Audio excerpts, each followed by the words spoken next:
ओम नमो भगवते वासुदेवाय. श्रीमद भागवत महापुराण कथा ज्ञान यज्ञ. काल आपण ऐकलं की वसुदेव कुंतीला सांगतो, ताई, कंसाच्या छळामुळे आम्ही देशोधडीला लागलो होतो आणि थोड्याच दिवसापूर्वी सुदैवानं पुन्हा आमच्या जागी आम्ही आलो. श्रीशुक म्हणतात, तिथं आलेल्या राजांचा वसुदेव, उग्रसेन इत्यादी यादवांनी सत्कार केला. श्रीकृष्णांच्या दर्शनामुळं त्या सगळ्यांना परमानंद झाला. नंतर रामकृष्णांच्याकडनं चांगल्या प्रकारे सन्मान प्राप्त झालेले ते राजे मोठ्या आनंदानं श्रीकृष्णांचे स्वजन असणाऱ्या यादवांची प्रशंसा करायला लागले. ते म्हणाले, हे भोजराज, या जगामध्ये मनुष्य मात्रात तुमचंच जीवन धन्य आहे, कारण योग्यानेही दुर्लभ असं श्रीकृष्णांचं दर्शन तुम्हाला नेहमी होतं. ज्यांची वेदांनी गायलेली कीर्ती, चरणतीर्थ असं गंगाजल आणि ज्यांची वाणी म्हणजेच वेद या जगाला अत्यंत पवित्र करीत आहेत. काळामुळे सगळं वैभव नष्ट झालेली पृथ्वी, ज्यांच्या चरणकमलांच्या स्पर्शानं पुन्हा सर्व शक्ती संपन्न होऊन आमच्या सर्व अभिलाषा पूर्ण करायला लागली आहे, त्या श्रीकृष्णाशी तुमचा कौटुंबिक आणि गोत्र संबंध आहे. एवढंच काय, तुम्हाला नेहमी त्यांचं दर्शन होऊन त्यांना स्पर्शही करता येतो. तुम्ही त्यांच्याबरोबर चालता, बोलता, निजता, बसता, खाता, पिता. खरं म्हणजे केवढं तुमचं महाभाग्य आहे. खरं तर संसार चक्राचं कारण असलेल्या गृहस्थाश्रमामध्ये राहणाऱ्या तुमच्या घरी स्वर्ग मोक्ष मिटवणारे सर्व व्यापक श्री विष्णू स्वतः अवतरलेले आहेत. शुकमनी सांगतात, श्रीकृष्ण इत्यादी यदू तिथं आलेले आहेत हे जेव्हा नंदबाबांना समजलं, तेव्हा नंदबाबा गोपांच्यासह आपली सगळी सामग्री गाड्यावर घालून त्यांना भेटण्यासाठी तिथं आले. नंदबाबा आणि सर्व गोपांना पाहून यादवांना अतिशय आनंद झाला. मृत शरीरामध्ये प्राण्याचा संचार झाल्याप्रमाणे ते उठून उभे राहिले. अनेक दिवसांपासून ते एकमेकांना भेटण्यासाठी आतुर होते, व्याकुळ होते. म्हणूनच ते एकमेकांना बराच वेळपर्यंत गाढ आलिंगन देत राहिले. अत्यंत प्रेम आणि आनंदानं मन भरून येऊन वसुदेवाने नंदांना हृदयाशी कवटाळलं. कंसानं दिलेला त्रास आणि पुत्राला गोकुळात नेऊन ठेवणं या गोष्टी त्यांना त्यावेळी आठवल्या. नंद यशोदा यांनी रामकृष्णांना मिठीत घेतलं. नंतर त्यांनी माता पित्यांना वंदन केलं. परीक्षिता, प्रेमानं त्यांचे गळे दाटून आल्यानं त्यांच्या तोंडून शब्दच फुटेनारे. भाग्यवती यशोदा आणि नंद यांनी आपल्या मुलांना मांडीवर बसून घेतलं आणि दोन्ही हातांनी त्यांना गाढ आलिंगन दिलं. त्यामुळं त्यांचं दुःख नाहीसं झालं.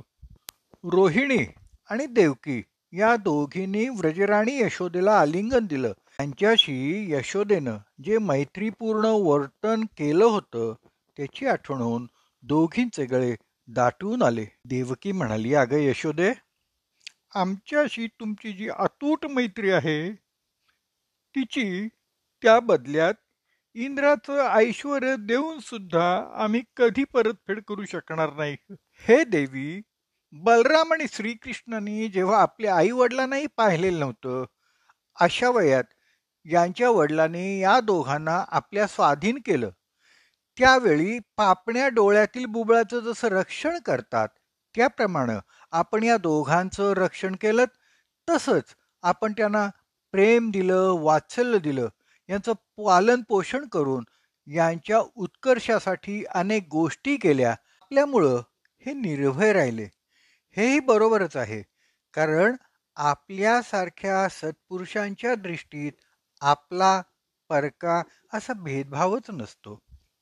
शुकदेव म्हणतात, परमप्रियतम श्रीकृष्ण फार दिवसांनी दिसल्यामुळं त्यांना पाहताना जेव्हा गोपींच्या पापण्यांची उघडझाप होई, तेव्हा त्या पापण्या निर्माण करणाऱ्यालाच शिव्याशाप देऊ लागल्या.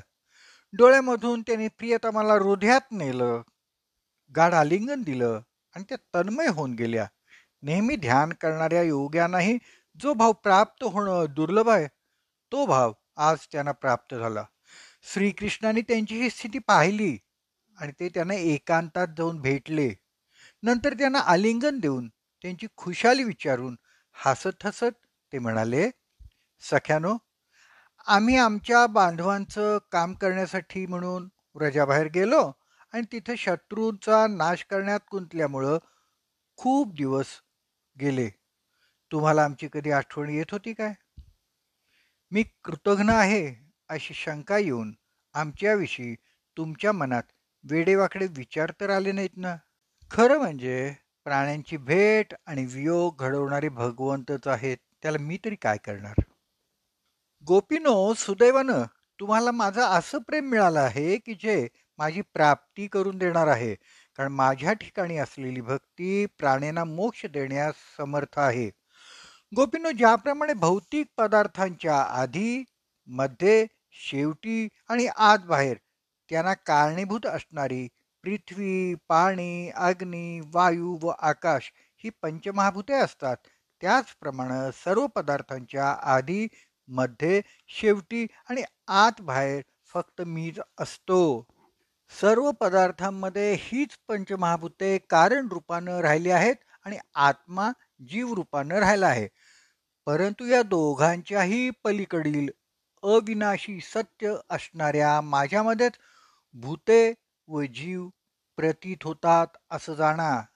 शुकमुनी म्हणतात, अशा प्रकारे श्रीकृष्णाने गोपींना अध्यात्म ज्ञान दिलं. या उपदेशाचं वारंवार स्मरण करून गोपींच्या जीवांचे पंचकोश नष्ट झाले आणि त्या भगवंतांशी एकरूप झाल्या. गोपी म्हणाल्या, हे कमलनाथ, अगाधबोध संपन्न योगेश्वर आपल्या हृदयात ज्या आपल्या चरणकमलांचे चिंतन करीत असतात, संसारूपी विहिरीत पडलेले लोक त्यातून बाहेर पडण्यासाठी ज्यांचा आश्रय घेतात, ते आपले चरणकमल प्रपंचातील कामे करीत असतानाही नेहमी आमच्या हृदयात विराजमान राहोत एवढीच कृपा करावी. शुकमुनी सांगतात, गोपींचे गुरु आणि प्राप्तव्य अशा भगवान श्रीकृष्णाने गोपींच्यावर कृपा केली. त्यानंतर त्यांनी युधिष्ठिराला आणि अन्य संबंधितांना खुशाली विचारली. भगवान श्रीकृष्णांच्या चरणकमलांचं दर्शन घेण्यानंच ज्यांचे सर्व पाप नष्ट झाले, त्यांचा तेव्हा त्रैलोक्यनाथांनी सत्कार केला आणि खुशाली विचारली. त्यामुळं आनंदित होऊन ते म्हणाले, भगवान, महापुरुषांच्या मनातील आपल्या चरणारविंदांचा मकरंद जेव्हा त्यांच्या मुखातून कथामृताच्या रूपानं बाहेर पडतो, तो जे लोक आपल्या कानांच्या द्रोणात भरभरून पितात त्यांचं अमंगल कुठून होणार?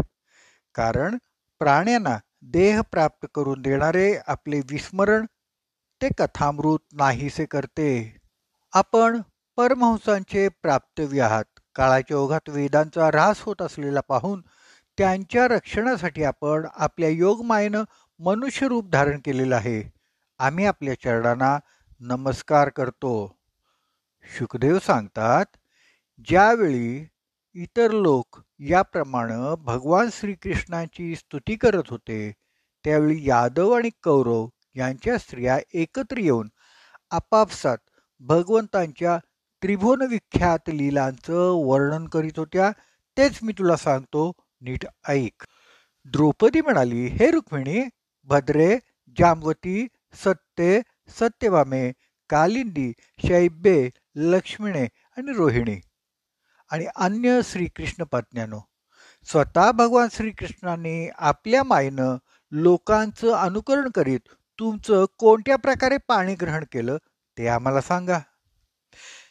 तेव्हा लाजून रुक्मिणी म्हणाली, माझा विवाह शिशुपाल बरोबर व्हावा म्हणून जरासंधाधिक राजे शस्त्रास्त्रांनी सुसज्ज होऊन आले असताना सिंहानं शेळ्या मेंढ्यांच्या कळपातून आपली शिकार न्यावी, त्याप्रमाणे अजिंक्य वीरांच्या मस्तकावर पाय देऊन भगवान श्रीकृष्ण मला घेऊन आले. त्या लक्ष्मीनिवासांच्या चरणांची सेवा मला करायला मिळावी एवढीच माझी इच्छा आहे. सत्यभामा म्हणाली, आपला भाऊ प्रसेनाच्या मृत्यूनं अतिशय दुःखी झालेल्या माझ्या वडिलांनी त्या वधाचा आरोप भगवंतांच्यावरच ठेवला आणि तो कलंक दूर करण्यासाठी त्यांनी वृक्षराज जांबवानांना जिंकून त्यांच्याकडून ते रत्न आणून माझ्या पित्याला दिलं. खोटा आरोप ठेवल्या कारणानं माझे वडील घाबरून गेले. जरी त्यांनी माझा विवाह दुसऱ्याशी ठरवला होता, तरी सुद्धा त्यांनी स्यमंतक म्हणण्यासह मला भगवंतांच्याच हाती सोपवलं. तेव्हा जांबुवती म्हणाली, हेच आपले स्वामी भगवान सीतापती आहेत.